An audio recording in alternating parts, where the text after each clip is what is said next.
یاد کا اولوانا پدوی باندې قصه د نوح علیہ السلام. مخکې الله او فرمایل چې کوم کسان په الله باندې افترا کوي دا کامیابیږي نه. کسان کامیابیږي چې د الله حق پیغام د الله د خوانا د الله مخلوق ته رسوي. لکه حضرت نوح علیہ السلام وګوره. نوح د خپل قوم ته وایي ای قومه کچره زما استوګنه په تاسو باندې دروند وي، زما تذکیر او زما یادونه په تاسو دروند وي، خیر ما په الله توکل کړی دا. تاسو خپل اتفاقی مشوره یو ځای کړئ او بیا د خپل مشوره پټه هم ما ساتئ. زما بارکه چې څه فیصله کوي وای کوي. که تاسو لدینه مخواړه ولو نو خلکو ما خو له تاسو نه کومه مزدوری په دې باندې نه ده غوښتې چې حتی که تاسو اونه منئ زما مزدوری بنئ. نه زما اجر په نزد الله تعالی ده. د خلکو تکذیب وکولو نو مونږ نجات ورکړه دته او کوم کسان چې مسلمانانو او دیم په ځمکه کې جانشین وګرځول. او الله فرمایي چې وګوره عاقبت د منذر خلکو د يرول شو خلکو څنګه وو. لدوی نه ورسته مونږ رسولان اولیګل یو خپل قومو ته راغلل البینات راوړل خو بیا به هم دوی ایمان نه راوړلو. الله فرمایي مونږ امدا شان د معتدینو په زړو باندې چې تجاوز کوونکي خلک دې مهر لګولې. ورسته لدین مونږ موسی علی السلام هارون علی السلام فرعون ته ولېګلو دغه ټولی ته ولېګلو. یوې تکبر کو دا قوم مجرمانو د هر کله چې حق راغی زمونږ د طرف نه نو دوی به ویل چې دا سحر ده. موسی علی السلام فرمایي آیا تاسو حق ته سحر وای او حال ساحران خو کامیابیږي نه. نو دوی ورته وایي آیا تا مونږ ته پدې راتګ کړی چې ته مونږ وګرځې د خپلو دینونو نه د خپلو اباو د پلارونو نه او د تاسو دپاره په مخ د ځمکې باندې مشرتوب شي. مونږ د تاسو خبره منو نه. فرعون وایي چې ما ته ټول ساحران راټول کړئ. ساحران راغلل ټول ورته کېناستل. موسی ورته وایي چې واچوئ تاسو کوم شی اچونکي یئ. نو دوی واچولو. ده وفرمیل چې کوم شی باندې تاسو راتګ کړی ده هغه سحر ده. الله تعالی به د تاسو سحریات باطل کړي. الله به حق په خپلو کلماتو ښکاره کړي اگر چې اظهار د حق په مجرمانو باندې بد اثر کوي. الله فرمای وتلو علیهم ولونا پدوی باندې نبأ نوح قصه د نوح علیہ السلام اذ هغه وخت قال چې وای لقومه خپل قوم ته یا قومه ای زما قومه ان کان کوي شق کبر علیکم درون وی پتا سو باندې مقامی زما اوسیدل وتذکیری او زما نصیحت ورکول بیاات الله د الله پاک پایاتونو فعل الله توکلتو صرف الله تعالی ما ځان سپارل. فاجمعوا امرکم تاسو یو ځای کې خپل شان او مشوره زما د هلاکولو بارکه وشرکاءکم او حاضر کې خپل هغه شریکان مصلحت کوونکي د تاسو سره پدې کې یا تاسو هغه امرکم مشران خلق زما د خپل امر زما بارکه فیصله وکوي او شرکاءکم د شریکان او معبودان دې هم فیصله وکوي. ثم لا یکن بیا دې نشي امرکم د تاسو خبره علیکم په تاسو غمتن پټو پوشیده دې نوی په ښکارا فیصله وکوي. ثم قضوا الی بیا تاسو زما متعلق فیصله وکوي د هلاکولو. ولا تنظرون ما تبخي مهلت هم مرا کوي زما لحاظ هم کوي. فإن تولیتم کتاسو مخواړه ولو فما سألتکم ما تاسو نه سوال نه د کړی وخلکو من اجر د کومې مزدورینا ان اجریا نه د زما اجر الا مگرم علی الله په الله تعالی په نس باندې ده. او امرتو ما ته امر شوی ده کلمه دی علی تفضلا ده یعنی الله دغه اجر په ځان لازم کړی ده تفضلا لا استحقاقا. او امرتو ما ته امر شوی ده په دې خبره باندې ان اكون من المسلمین چې شامل جملې د مسلمانانو نه. فکذبوه لتکذیب د وکړه فنجیناهم نجات ورکوم معهم کسان چې د سرو فل پل کې پکشته کې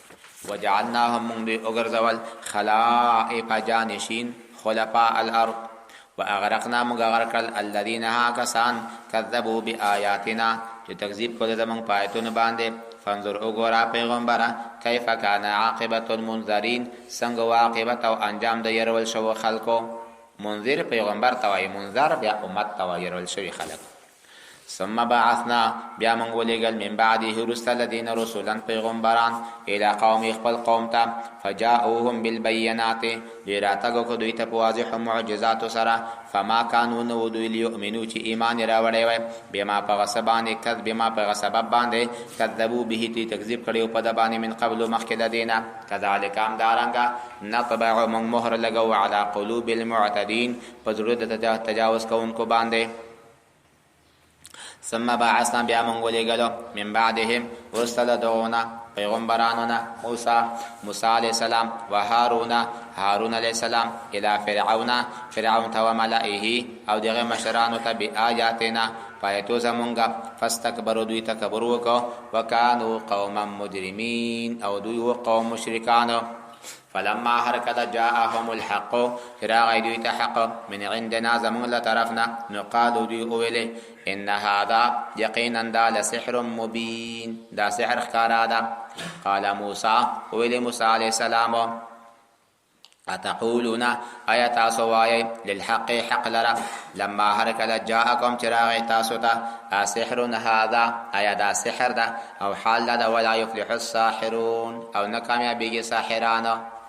او حال چې موسی علیہ السلام کامیاب ده قالو دی اول اجئتنا آیاتا مونږ تراته کړي د تلفتنا چې ته مونږ واړوي عما ده غسنا وجدنا عليه آباءنا چې پیدا کړي په خپل علما وتكون لكم الكبرياء او شید تاسو لپاره مشرتوب او بادشاہي په الارض پزمکه د مصر کې الف لام عهدیدا وما نحنو نيومونگا لكما د تاسو دوالو د پاره بمؤمنین یقین لرون کی پیما جئتنا به وقال فرعون ولي فرعون اوتوني ما تراتق وكوي بكل ساحر عليم فار ساحر پوی د معارضه او د مقابله د پاره فلما هركل جاء السحرة فرعون الساحران قال لهم موسى عليه السلام فرمای القوا واچوي یعنی دا امر کوي په باطل شی باندې خو لپاره د اظهار د حق القوا شوی ما انتم ملقون کوم چې تاسو اچون کیه فلما هرکل القوا تدی واچول قال موسی او ویل موسی ما جئتم کوم چې تاسو راته کړي به په دی باندې هو السحر هغه سحر ده ان الله بشک الله پاک سيبطله الله بدای تاسو سحر باطل کی ان الله بشک الله تعالی لا يصلح نجولوي ناکامیابوي عمل المفسدين عمل فساد کوونکو خلقو ويحق الله الحق الله تعالی ثابت به حق دین حق بکلماته پخپل کلمو ولو پخپل کلام پخپل الفاظو یا پخپل هغه کلام چې قران کریم دا ولو کره المجرمون هغه چې بد غنی مشرکان دا خبره په مخکې رکوع کې د حضرت موسی علیه السلام قصه وا او په دې کې هم د حضرت موسی علیه السلام پاتې شونې قصه ده فرمایي د موسی علیه السلام د پاره چا ایمان را نه وړلو الا ذریه مگر هم ذریه ایمان راوړ ذریه نه مراد یا مراد د ذریه نه کمه ټایپ ایمان راوړ او یا مراد د ذریه نه هغه کسان دي چې د حضرت موسی علی السلام د بنی اسرائیل او بعض جنکی دا په فرعونانو کې وادو نو د هغوی بچیان چې د هغوی بچیان د ماماخیلو طرف ته راغلل هغه توای ذریه خو ذریه ولې ورته وایي ځکه پلار او مور د یو جنس نه نو پلاران قبطیانو او میندې بنی اسرائیل وي نو ځکه ذریه ورته وایي او یا مراد ذریه نه هغه کسان چې په وخت د راتلو د موسی علیه السلام کې ماشومان وزل کېدل نو په آخر کې چې ډېر ماشومان وزل د بنی اسرائیلو خزو با د قبطیانو خزو ته اول چې زما ماشوم دیتا دا وره کې وزګوم دا دیتا و د بنی اسرائیلی په دا پویدو چې کدا بچای له ما سره بیا خو وزل کېږي نو دا به ورکو د فرعونانو دا بچان کرا لوی شول په دا وخت کې په حضرت موسی علیه السلام باندې دغه ذریه هم ایمان راوړل په سره د ویرل فرعون او د هغه لټولینا چې دوی ته عذاب ورکی فرعون لعال فی الارض عجیبه خبره ده علامه جلال الدین الدوانی رحمت الله علیه عجیبه خبره کړې ده. اوایي چې فرعون دا مسلمان مړ لکه دا ورسته آیت کې به درته راشي چې فرعون په وخت د غرق کېدو کې دا خبره وکړه چې انی آمنت بالذی آمنت به بنو اسرائیل. امداشن علامه محی الدین العربی یا ابن العربی دا هم داسې خبره کړې ده چې ابو جهل و فرعون دا مسلمان مړ او چې دا کوم چرته آیتونه د عذاب راغلي دي نو دغه عذاب په کفر نه ورکوي، دا عذاب په ظلم د عبادو باندې ورکوي. ولی الله پاک د بنده حق چاته نه بخي.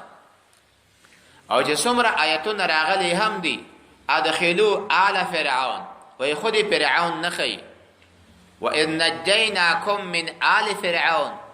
اغرقنا آل فرعون فرعون نخی. خود دې حضراتو دا خبره خرق للاجماع د اجماع د ټول امت نه خلاف کار، بلکې د قران کریم د دې آیتونو سره تعارض کړي. وان فرعون لعال فی الارض وانه لمن المسرفین. امداران د دې قران کریم د دې آیت سره چې فرعون وای ما علمت لكم من اله غیری، زده خپل ځان نه علاوه د تاسو لپاره بل خدای نه وینم. الله فرمای او بل آیت کې وای انا ربکم الاعلى، زاد تاسو لوی خدایم. قرآن څه فرمای فاخذه الله نکال الاخره والاولى. الله اونی ولو هو فرعون لره اونی ولو په عذاب د ورستنې کلمې هم او په عذاب د مخکنې کلمې هم. مخکنې کلمه ما علمت لكم من اله غیری او ورستنې کلمه انا ربکم الاعلى. فرعون لعال فی الارض. موسی علیہ السلام اول ای قومه که تاسو رښتیا په الله ایمان لرئ په خدای ځانونه وسپاره که رښتیا مسلمانان یې.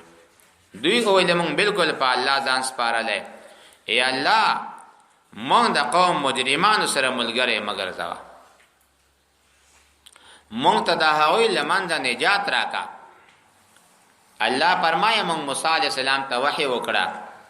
چې تاسو په خپلو کورو کې قبله ونیسئ، منځونه وکوئ او پتیره مړۍ پخا کوئ او د خپل دروازې د سرلیو په وینو باندې سرې کوئ چې د شپې ملایکې راځي د فرعونیانو بچان وزني چې تاسو کورو باندې غلط نشي او تاسو بهر څلور کوره په یو کور کې ننوځئ. اوس حضرت موسی علیہ السلام خیری کوي او حضرت هارون علیہ السلام په هغه باندې امین وایي. اے الله تا فرعون ته بادشاہي ورکړې، زینت او مال دې په دنیا کې ورکړې، د دې لپاره دوی خو باید شکر ادا کړی وي، خو عاقبت د دې دا و چې دوی د ستا د لارې نه ګمراه شي. ای الله د دوی په مالونو باندې طمس ولګوه، محو یې کړه چې د دوی څومره مالونه وکنه هغه په تیږو باندې بدل شول. مټک به و رنګې چې خلاصوله به دې منځ کې تیږې وي، مکمل اگئی به وه په تیږې باندې بدل شوی، هر شی په تیږو بدل شو. ای الله د دوی زړونه کلک کا چې ایمان را نه وړي. د پیغمبر د پر خدا سره دعا کول روانه دي. پیغمبر خدا دې لپاره راغلی چې خلق ته دعوت د الی الله ورکی. دا څنګه دا خبره کوي؟ د دین یو جواب دادا چې کله حضرت موسی علیہ السلام ته الله پاک په قاطع تور او فرمایله چې نور فرعون ایمان نه راوړي، ځکه دا خبره کړې ده. دا خبره هم لله کړې د زیات غصې د وجنه چې دومره معجزات هم درته ښکاره شول، بیا هم ایمان نه خدای زړونه یې ښه کلک که چې همداسې د عذابونه ډک لاړ شي. الله فرمایي چې بس د تاسو دعا قبوله ده، خو مطلوب به ورسته حاصلېږي. فاستقیما په شریعت باندې مستقیم چلیږئ، برابر چلیږئ او دا ناپوهانو خلکو تابع کېږئ ما. فرعون دریاب تراغه د بنی اسرائیل نو ورسته روان شو په بغي او په ظلم سره، او چې هر کله غر کېدل د غر کېدو نه مخکې دا فیصله د غر کېدو هم د کړي. یو پرشته ورته راغله په شکل د یو بنی آدم باندې. نو فرعون ته وایي چې فرعون خو نه ورته وایي، خدای ورته وایي دوی خو چې زما یو غلام زه روزي ورکوم، زه جامې ورکوم، خیر ساتم، ښه تربیت ورکوم، دی د ما خبره نه مني، ایما سره مقابله کوي. وایي دا خیر حوصله وکړه. دویم ځل دپاره بیا ورغی چې څومره زه ورسره ښېګړه کوم دی نه ما سره بد کوي. وایي زه خیر پروا نه کوي، که درېیم ځل یې خلاف وکړه بیا راشه. درېیم ځل راغی چې دغه مخکې نن بدتر شوی ده. یاره وایي زمونږ په قانون کې خو داسې پېښه نه وه، دې لپاره مونږ قانون وټاکو. صحیح ده صاحب، قانون وټاکئ. قانون یې وټاکلو او په اساسي قانون کې ولیکلو جزاء العبد الذي يعصى مولاه، جزاء د هغه غلام چې د خپل مولا نه خلاف کوي، ای یغرق فی البحر، چې په دریاب کې غرق شي او څوک نه جنازه وویني او نه څوک مړی وویني. دا ورته ولیکل. وصاحب ټاپه خو یې کوي که نه، بیا څوک مني نه. هله وایي وزیره ټاپه یې کوه، ټاپه یې ولګوله. په دغه ساعت چې فرعون کله غرق شو، جبرائیل علیه السلام ورته خپله ټاپه یې ونیوله چې نه قضى الرجل على نفسه، په خپل ځان دې فیصله کړې وه. تا ویلي وو که نه چې کوم بنده د خپل رب خبره د خپل مولا خبره نه مني غرق کېږي به. نن دې فیصله عملي شوه. نه په دې وخت کې فرعون وایي چې ما ایمان راوړی. جبرائیل علیه السلام رسول الله ته عرض کوي یا رسول الله که تا لیدلی وی چې ما دریاب خټه راواخیسته ده په دا خولې کې مې نه ایښه، اوس توبه باسه، ته ودرېږه، دا یې توبې وخت ده. الان وقد كنت من المفسدين. اوس فرعونیانو نه بنی اسرائیل په خوب کې ډارېدل. نو فرعون ته الله فرمایي چې بس تا ته نجات درکوم. دریاب ته وایي ویې غورځوه دا پلید، چې ویې غورځوه دا خلک ورغلل. نو دې خلکو خو د نږدې نه فرعون لیدلی مشکل نه و، مشکل و نه و لیدلی. چې ته ویې کتل چې یونیفورم یې وکتل چې دغه ده د قوارې نه پېژندله، د یونیفورم نه یې وپېژندله، دا سور رنګ و، ټیټ قد و او داسې پلنوالی و چې څه کوي، مکمل پلن و. چې ویې کتل چې وایي لکه یو سور غویای داسې پروت و. غلی غلی نږدې شول، ډارېدل ته نه چې لاس پې ووایي چې اوس خامخا راجګ نه شي. داسې یېرېدل چې یاره موسی دا ډېر رزیل ده، مخې ته بیا دریاب کې راوځي راته، بیا مو نه پرېږدي. الله فرمایي نن درته نجات در کوم تا ته چې د خلکو لپاره عبرت شي چې داسې خلک هم د خدایي دعوې کړې وي. نن د هغوی خلکو انجام تاسو وګورئ. الله فرمایي فما آمنا ایمان را نوړلو لموسی د موسی علیہ السلام د پاره الا مگرم ذریتن یو ډاله. فما آمنا ایمان را نوړو لموسی د موسی علیہ السلام د پاره الا مگرم ذریتن یو ټوله کما من قومه د قوم د حضرت موسی علیہ السلام نا. فما آمن لموسی الا ذریه من قومه على خوف سره د یره من فرعون د فرعون و ملائهم د هغوی د ټولینا ای یفتنهم چې دوی ته به عذاب ورکی. و ان فرعون یقینا فرعون لعال فی الارض د اوچت او متکبر په مخ د ځمکې باندې. و انه لمن الظالمین او د یو جملې د ظالم مسرفینو اضافه کوونکو نه په ظلم کې یعنی له جملې د کفارو نه و. وقال موسی وای موسی علیہ السلام یا قوم ای قوم ان کنتم کتاسو یی آمنتم بالله ایمان مراوړی د الله په توحید باندې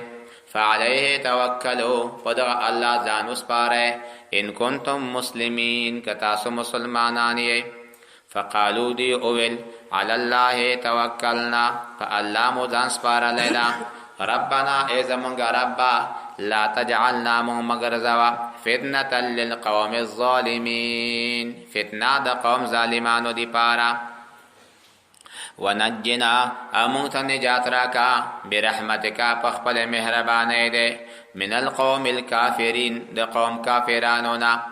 و اوحینا موږ وحی وکړه الی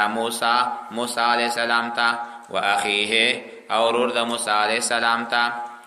ان تبوأ چې تاسو ونیسئ لقومکما د خپل قوم دپاره بمصر په مصر کې بیوتا کوټې د جوماتونو په شکل وجعلوا وګرځوئ بیوتکم خپلې کوټې قبلتن یا قبلې ته مخامخ شئ واقیموا یعنې ځای د لمانځه وګرځوئ وجعلوا بیوتکم قبله تاسو وګرځئ خپلې کوټې دا قبله وګرځوئ معنا په دې کې لمونځونه وکوئ واقیموا الصلاة تاسو ودروئ لمونځونه وبشر المؤمنین او زیر ورکه مؤمنانو ته وقال موسی اویل موسی علیہ السلام ان ربنا ای زمونږ ربا انک آتیتا بیشکتا ورکړی دا فرعون ته وملأه دغه ټولي ته زینتا ښکلا دې ورکړې ده و اموالا او مالونه دې ورکړي دي فی الحیات الدنیا په ژوند د دنیا کې ربنا ای زمونږ ربا د څه لپاره لیضلوا عن سبیلک تا دنیا دولت او بادشاهي ورکړې ده عاقبت دا ده چې دوی ګمراه شي د تا د لارې نه ربنا اطمس ای الله محوکه علی اموالهم د دوی په مالونو محو ولګوه واشددو او خدای کلکوالی ولګوه علی قلوبهم د دوی په زړو باندې فلا یؤمنو دوی ایمان نه راوړي حتی تر هغې پورې یروا العذاب الالیم چې دوی وویني عذاب دردناک قال فرمای قد اجیبت په تحقیق سره قبول کړی شو دعوتکما د تاسو دعا ځکه حضرت موسی علیه السلام دعا کوله او حضرت هارون علیه السلام امین ویلې فاستقیما دوړه برابر شئ په منصب د رسالت باندې ولا تتبعان تاسو تابعداري مکوئ سبیل الذین لار د هغو خلکو لا یعلمون چې پوهیږي نه وجاوزنا مونږ تېرېدا وکړه ببني اسرائیل په بني اسرائیلو البحر په دریاب فاتبعهم نور پسې شول فرعون وجنوده لښکر د هغې بغیا په طریقې د ظلم باندې وعدوا په طریقه د تجاوز له حق نه حتی تر دې پورې اذا ادرکه الغرق چې ونیول دل غرق کېدل قال وای آمنتو ما ایمان راوړی په دې خبرې باندې انه شان داده لا اله نشته معبود موجودو الا الذي مگر هغه ذات ته آمنت به بنو اسرائیل چې ایمان راوړی په دې باندې بنو اسرائیلو وانا من المسلمین او زه له جملې د مسلمانانو نه یم فالیوم نن ورځ ننجیکا مونږ تا ته نجات درکو ببدنکا دستا په وجودو د څه لپاره لتکونه چې ته شې لمن خلفکه الآن اوسو وقد عصیت قبلو تا سرکشي کړی مخکې له دې نه وکنت ویت من المفسدین له جملې د فساد کوونکو نه فالیوم نن ورځ ننجیکا مونږ تا ته نجات درکو ببدنکا دستا په وجودو بغیر د روح نه د څه لپاره لتکونه چې ته شې لمن خلفکه د هغه چا لپاره چې وروسته له تا نه ده آیتا د هغوی دپاره عبرت وګرځې وان کثیرا من الناس او ډېر د خلکو نه یقینا عن آیاتنا له آیتو زمونږه لغافلون دوی ناخبره دي ولقد بوأنا بني اسرائیل په مخکې کې د فرعونیانو د هلاکت بیان وشو په دې رکو کې د بني اسرائیلو د ناشکرۍ بیان او هم د الله پاک د عذاب د راتلو او بیا د قوم د زیات زارۍ او عجز په وجه باندې د عذاب د لرې کېدلو بیان کوي الله فرمایي پیغمبره مونږ بني اسرائیلو ته ښایسته ځای په شام کې برابر مونږ دوی ته ښایسته روزي من او سلوا ورکوله، خو دوی اختلاف ونه کو حتی تر دې چې دوی ته مکمل بیان د قرآن راغی. یقینا د علم راغی،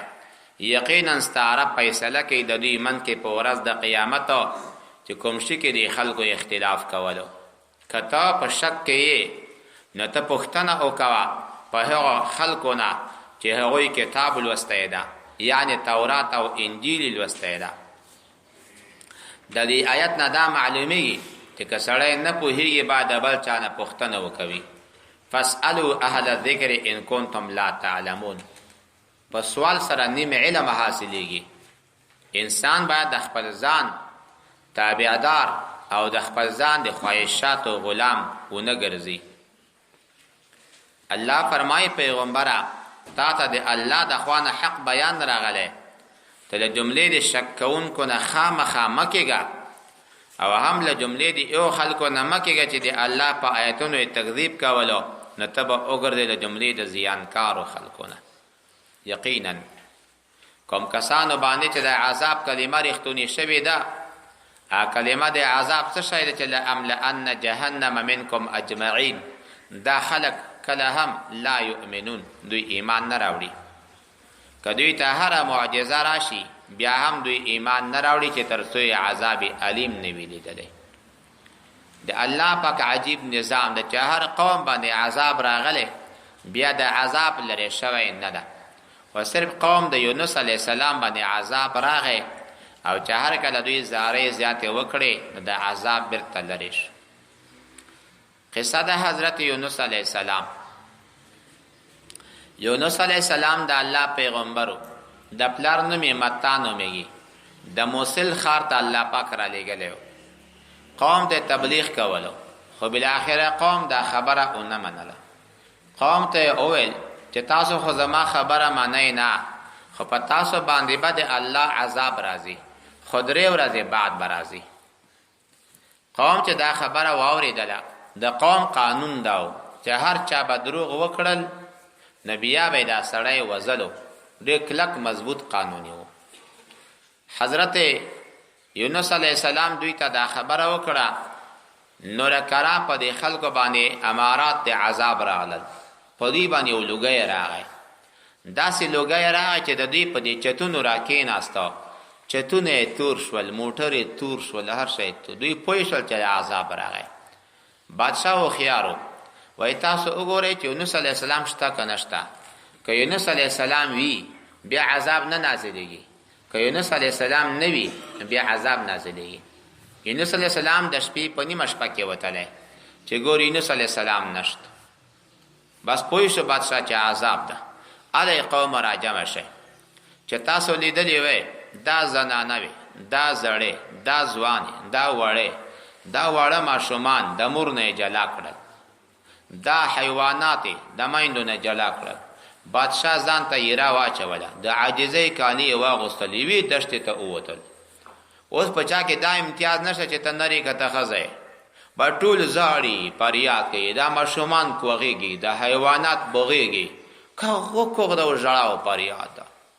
وی ژړل د خلکو، وی ژړل، وی ژړل، وی ژړل، حتی تر بیګا پورې کرا کرا دا ورځ بیرته لاړه د تیاره، عذاب لرې شو. یونس علیه السلام چې دا تماشه ولیده چې عذاب خو رانغی، اوس بیرته قوم ته راتلی نشي. ولې اصول دا دی چې څوک یوه خبره کوي بیا رښتیا نشي وزل کېږي. یونس علیه السلام لاړو، نو په یو روایت کې ښځه ورسره وه، 2 ماشومان ورسره وه. یوه کښتۍ راغله، نو په دې وخت کې دی اراده لري چې دا ښځه ورجګه کړي، دی خپله وروسته وخېږي. اصول هم دغسې دي، خامخا که ته وخېږي او ښځه که ته وغورځېږي، د اول نه به موټر ته ښځه خېږی، نو د 10 سړیو ختل خو آسان دي، ځان ور واچئ. د یوې ښځې ختل ته وایي چې مکمل بوجۍ ورجګئ. د دې وجې نه کله به یې کمیس کاروئ، کله به یې برکه راوتلي موټر نه، دا سنبال که یورې، هغه نه بعد دړه پسې پورې که چنګه که اڅور ته یې بټن هم پسې ووایه، ځکه دا د دې ښځو لاسو کې بخار وي، هسې نه چې خیط یې ووایي دروازه خلاصوي. د پروانې دوګه بکاته وغورځيږي بیا خاص کر ماشومان ور سره ماشومان په دا موټر کې ګوتی وای د دې وجنه بټان به کته کوي احتیاطاً نو د دې په خاطر باندې دا خزه چې مخ تکړه ترڅو پرې کشته لاړه درې دانه نوره بس حضرت یونس علی السلام دلته پاتش بچای ور سره په امدې ساعت کې ده یو لیور هغه په کرمنو کنه خفا ناستو دا بچای ته نه یوړل بل کشته راغله لو بیا چې بچای ورخه زولو کشته لاړه نور ډاکټر د غریب ته کې تانا پاتې د په اخر کې و کشته راغله ودرې د لوي پیژندلو څنګه ولاړې وای دا سي موټر ته ولاړو چې خرازه وخېګه چې کشته د کله ورخته نو کشته باندې زلزلہ راغله کشته باندې خبره وکړه زمونږ د کشته اصول دادي چې کله کوم یو بندا د خپل مولانا سرکشي کړی وي نو زمونږ د کشته د سړه پیږي کې دې شي د هغه د وجه نه ټول کشتیوان او ټول خلک ور سره غرق شي د اوله چې انا العبد الابق تختدن کې غلام خزیم ما ته الله پاک نه دی ویلي چې نه ته پیغمبر مونږ ته پیژنو ګوره درې مار بیا ورته چې زیم کنه پچای واچول پچا هم د دوه خطله خلکو بیا هم نه لوري چې دا غرزولې وي دای ورته چې وخلکو مکوي هغه دروازه خلاصې کوي بعضی کسان شاته ناستي به نخ کارا کوي هغه دروازه خلاصې کوي دواړه دغه مکمل خلاصې کوي دا دروازه هم خلاصې کوي دا بلام خلاصې کوي دا کړکۍ هم خلاصې کوي لکه باوامو چلےږي شاته کسانه به مخ هم خلاصوي نو د دې لوجه نه حضرت یونس علیہ السلام وې چې وخل ګټول به غرق شي خما او بو تا واچوي بدای غریبي او بو ته خطا یو مایه راغی دومره غټه خلې نیولې وا یونس علیہ السلام تیر بل مایه راغی هغه پسې تیر کو یونس علیہ السلام لاړ سیاحت دی فرلان د ازمکه قعر ته ورسېدو د دریابونو بیخ ته لاړ د مای په ګډه کې بیا مای سمره ګرمه ده چې په دا وړي کو خوخره کنه خوخه چې وړي کې راځي نه دی خواته د دې لوجنه یونس علی السلام پکې دا او پکې دا سلويخ ورځي بندخانه تیری دا سه عجيبه بندخانه و چې ملاقات هم پکې نو دروازه او کړکېم نه لري نهایت ګرم ده لکه په وړي کې چې واخه بنده کوټای ګرمه او بخاریم پکې ولګي نو یونس علی السلام په داسې یو بندخانه کې وخت تیری دیننه پدا بندخانه کې اوس سوای لا اله الا انت سبحانك انی كنت من الظالمین دا الله تسبیح وای الله فرمای فلولا كان من المسبحين که حضرت یونس علیہ السلام دا اللہ تسبیح نوی ویلے للبثا فی بطنه الى یوم یبعثون دی بدمائی پگیڑ کی تر قیامت پوری پاتی وی خدا اللہ دا ذکر دا وجنا دا اسمان ملائک عرض کئی یا رب العالمین مونگ یو اشنا آواز اورو د ناشنا زین اورو یا الله پدی بند باندې ورحمیگا الله پاک مای ته خطاب فرمای او مای نندا یونس علیہ السلام په ساحل او دریا په ځای باندې وګرځوا دا مونږ ته خوراک درکړې نه دا بس اماو چې مای را پورته شلو او د دریا په ځای باندې حضرت یونس علیہ السلام قایکړو یونس علیہ السلام لکه مرغه غوند نازک شوی دا سریغ وخیری سرا بوټه دا الله د هغه د تربیت دفارا کوټا نشته په لحال الله پدې باندې ونراشنا کړه وانبتنا علیه شجرا من یقطین الله پدې باندې د کدو ونراشنا کړه غټه غټه پانی لري پدې باندې موچان نکینی د دې لاندې حضرت یونس علیہ السلام وسیږي او الله یو غرسه ورته حواله کړه هغه راځي د تشدید ور کوي حتی چې د مضبوط شو قوت حاصل کو یو ورځ دا ونه وچ شول د ژاړي الله فرمایي عجیب خبره ده ولې ژاړې یا الله دا زما کورو دا زما بنگله و دا وچه شوله نه په دې باندې ژاړم الله فرمایي ته په خپل کوډخې باندې ژاړې او ای خواته چې یو لک نفر بی ایمان نه پاتې دي د ستا دعوت ته په انتظار دي ته په هغو باندې ژاړې نه وخفه کېږې نه یا الله نو زه څه وکړم ما خو د دوی سره وعده خلافي راغلله اوس که زه ورشم نه ما به وزني نه لاړ شه ته دې قوم طرف ته وګرځه چې هر څوک تا سره مخامخ شول ته ورته ووایه چې زه یونس علیه السلام یم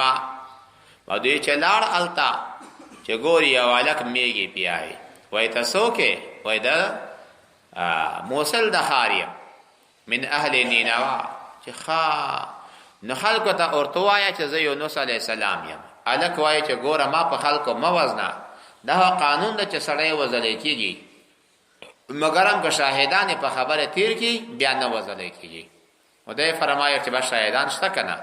چې ته لاړ شه قوم ته ووایه که قوم له تا نه شاهدان غوښتل نه شاهدان به دا ونه او دا ځمکه وي بادشاه ته لاړو چې ما یونس علیه السلام ولید وایي هلک ونیسئ نه بادشاه شاهدان لرم ورسره راغلل ونې هم شاهدي وکړه ځمکې هم چې بالکل یونس علیه السلام لیدلی دوی تفتیش شروع کړو هماغه حضرت یونس علیه السلام ورغی فارسلناه الى 100,000 او یزیدون الله فرمایي څه د پاسه 100,000 نفرو ته بیا حضرت یونس علیه السلام ولیږلو راح خپل قوم ته تبلیغ شروع کړو خپل قوم ته د الله دعوت شروع خو بعض کسان بندیان دي یوا زنانه بندی ده دوا ماشومان دي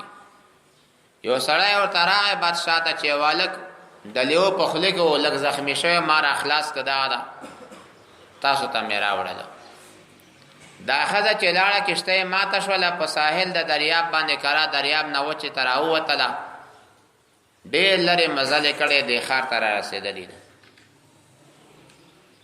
یونس علیه السلام پښتنه کې بندیخانه کې څوک دي و یوه زنانه ده دوه ماشومان بندیانې ده د ماشومانو اواز چې واوري دا ښځه په زړه شي دا ولې دا ښځې ته وایي چې ولې په زړه یې نه ورته وایي چې ژاړم ځکه چې زما داسې بچیانو د دوی اوازونه ورته و یونس صاحب چې راکوز شو ورته چې ګوري ښځه خپله ده بچیان یې خپل و هغه لیو د بچی ضایع کړی نه و کښته یې ماته شوې وه خو د بچیان د ښځه ضایع شوي نه و څوک هم چې ځان الله ته تسلیم کی من کان لله کان الله له الله فرمایي چې هیڅ یو داسې کلی نه و چې هغه په داسې حالت کې ایمان راوړی وي مګر هم قوم د یونس علیه السلام ته دغه ایمان پیدا ورسوله و سوال دا پیدا کیږي چې عذاب خو بیرته لرې کیږي نه دې خلکو ته ولې فایده ورسوله جواب دا ده چې دا عین عذاب راغلی نه و دا امارات العذاب دا د عذاب نښې وي الله فرمایي موږ له دوی نه دا عذاب لرې کړو او دوی ته تر یو وخته پورې فایده ورکړه که د الله پاک جل وعلا شانه اراده وای په مخ د ځمکې به ټولو خلکو ایمان راوړی لیکن یاد ساتئ الله پاک د ټولو خلکو د ایمان اراده کړې نه ده ولو شاء ربک لآمن من فی الارض كلهم جميعا الله ولې دا اراده کړې نه ده ځکه چې د الله پاک جل جلاله دی پاره دوا قسمه صفات دي یو صفات جلالیه دي او یو صفات جمالیه دي مظهر د صفات جمالیه هغه جنت او مسلمانان دي مظهر د صفات جلالیه او قهریه هغه کفار او جهنم دي کدا ټول خلکو ایمان راوړی وای کنه نو دی الله پاک صفات جلالی به معتل پاتې وي او دی الله پاک جهنم به داسې خالی پاتې وي خلقیت د جهنم به عبس ګرځېدلې وي تعالی الله عن ذلك علوا كبيرا الله د عبس نه منزه ده نو ځکه الله پاک ټول خلکو ته د ایمان اراده کړې نه ده، ټول خلک ایمان نه راوړي. الله پاک صالح او فاسق سره ازمي، الله مسلمان او کافر باندې ازمي، کافر په مسلمان الله ازمي. ایت یو نفس لره مناسب نه دي چا ایمان راوړي مگر هم د الله پاک په اجازه، د الله په توفیق، د الله په اراده باندې. او الله رجس او پلیتی او عذاب په هغو کسانو لازمي چې هغوی پوهیږي نه، ان ځانونه پوهی کوي نه، استعداد پکې شته. وګوره پیغمبره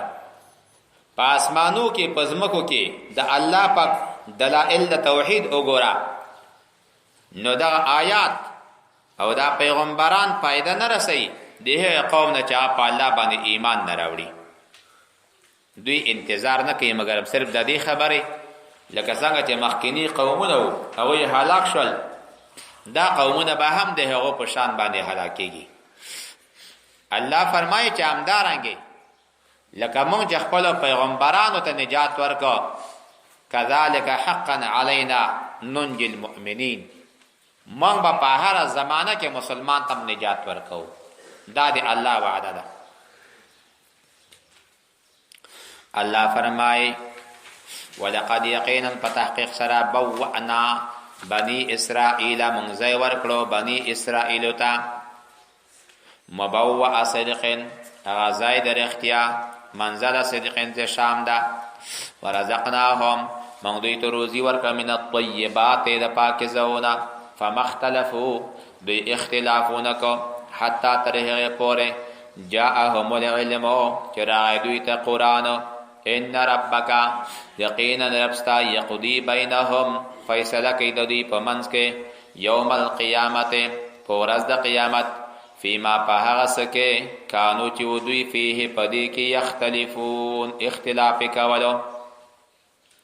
فإن كنت کته پیشک کې پوشک کې په واده هغه سره انزلنا چې موږ نازل کړي الیک تا ته فاسأل الذین، نو سوالو کده او کسانو نه یقرؤون الکتاب چې دوی لولي کتاب من قبلک مخکلتانه کتاب لوستل چې تورات او انجیل دا. لقد یقینا فتحقیق سره جاءک راغلی تا ته الحق قرآن من ربک لطرف دربستانا فلا تکونن تخامخا مکیگا من الممترین لجمله د شک کونکونا، ولا تکونن تمکیگا من الذین دهغ جملین کذبوا بآیات اللہ تدوی تکذیب کی پایتو دی اللہ تعالی باندے فتکون تبشے من الخاسرین لجمله د زیانکار و نقصانی خلقونا. ان الذین یقیننها کسان حقت علیہم چې ثابت ته په دوی باندې کلمتو ربک کلمه د عذاب د ربستا لا یؤمنون دوی به ایمان نه راوړي. ان الذین کسان یقینا حقت علیهم کلمتو ربک چې ثابت ده په دوی باندې کلمه د ربستا چې لأملأن جهنم دا لا یؤمنون دوی به ایمان نه راوړي. ولو جاءتهم اگر چې راشي دوی ته کل آیت هر معجزه هر دلیل حتی تر هغه پورې یروا العذاب العلیم چې دوی اوویني عذاب درناک. فلولا ولنو کانت چې وی قریة یو کلی آمنت چې ایمان راوړی وی فنفعها ایمانها فایده رسولی وی دی کلی ته اهل د دې کلی ته ایمان د دې اهل الا قوم یونس مگر هم بغیر د قوم د یونس علیه السلام نه لما هر کله آمنو چې دوی ایمان راوړلو نو کشفنا مونږ لرې کړل عنهم عن لدوینا عذاب الخزي عذاب د شرمندګۍ فی الحیات الدنیا پر ژوند د دنیا کې ومتعناهم مونږ دوی ته فایده ورکړه د دنیا د ژوند اسباب برابر کړل الی حین تر وخت د مرګ پورې. ولو شاء ربک کده ستا د رب اراده وای لآمن خامخا ایمان راوړی وای من هغو کسانو فی الارض چې په مخ د ځمکې باندې دي کلهم ټولو جمیعا یوځای. افانت آیات تکره الناس تا بد مجبوروي خلق زور کوي په خلکو باندې حتی یکونو مؤمنین چې حتی شي مسلمانان نه مجبوریت خبره نشتا اسلام بخپل خوخه راوړل دي وما كان لنفس نشت یو نفس دفارا ان تؤمنا چې ایمان راوړي الا مگرم باذن الله دی الله تعالی په حکم باندې الله بعد ته ایمان ورکی ويجعل الرجس الله ګرځوي عذاب على الذين په خلق لا يعقلون چې وي پوهیږي نه په خبره باندې قلوا پیغمبرا انظروا وګورئ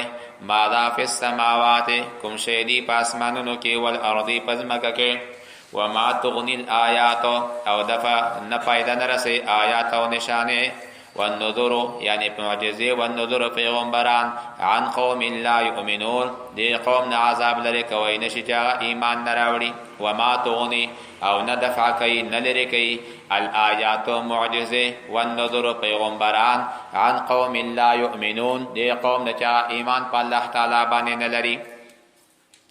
فهل ينتظرون دوی انتظار نکي الا مگرم مثل ایام الذين ومثل واقعات دی هو کسانو